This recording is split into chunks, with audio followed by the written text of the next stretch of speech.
perhaps it could be said that he used an alias on 2 different occasions, right? But whatever case, getting to the book itself, just want to run through some interesting points that I saw. All right, come on with it. Come on with it. Polemically. I'm just sharing stuff that I think is interesting and or relevant to One West history. Let's go. And so to begin, on page 7, there's an interesting statement that the truth was never taught between the year 70 AD and the year 1914, with that latter year marking the beginning of the end of the Gentiles' age, or the Gentiles' dispensation. That aside, another thing I want to note is that the New Testament is referenced throughout this book. Now, this is a point of interest because, there are some people who dispute whether Bibbins taught from the New Testament. Now, we know that Bibbins referenced the New Testament in the one audio recording of his voice that's available online. And he also alluded to it in the letter he sent to Hatzad Harishon, which I showed in my video from nearly 2 years ago on Abba Bibbins' identity.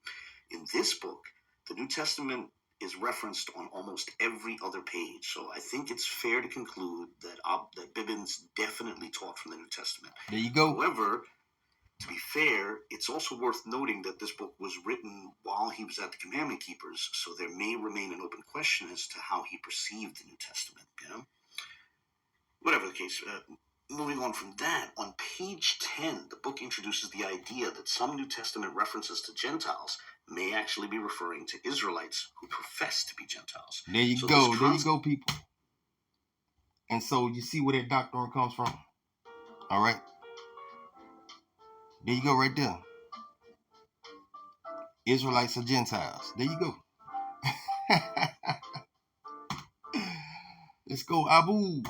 Concept, which is, found amongst many One Westers, apparently goes back to Bibbins himself, perhaps as far back as the early 1950s.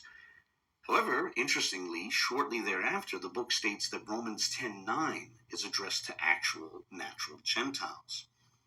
I wonder, what that might mean about Gentile salvation. The impression I got is that Bibbins may have been open to that, to the natural Gentile salvation. But I do understand that maybe other One Westers would take a different view. So,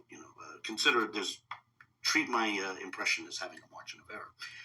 By the way, also notice the reference to the Lord Joshua. Let's go. It's worth.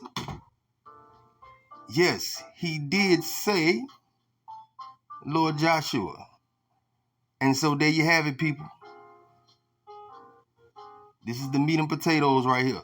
So next time you see somebody that's in the camp, let them know that they're not worshiping Yahweh, but Yahweh is actually Joshua. Hawashua.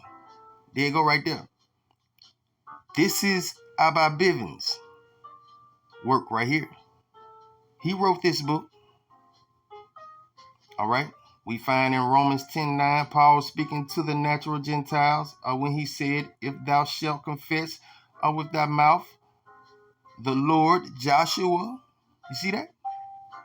And shalt believe in thine heart. You see that? There you go. There you go. Joshua. Wow. All right. Worth noting that the book often refers to Jesus as Joshua, no doubt capturing an effort to put forth a more Hebrew name. And, therefore, this is a sort body of bag, precursor Daniel. to the later one. That's a body bag. Referring to Jesus as Yahweh, which is, Joshua in the Lashawan Kodash pronunciation.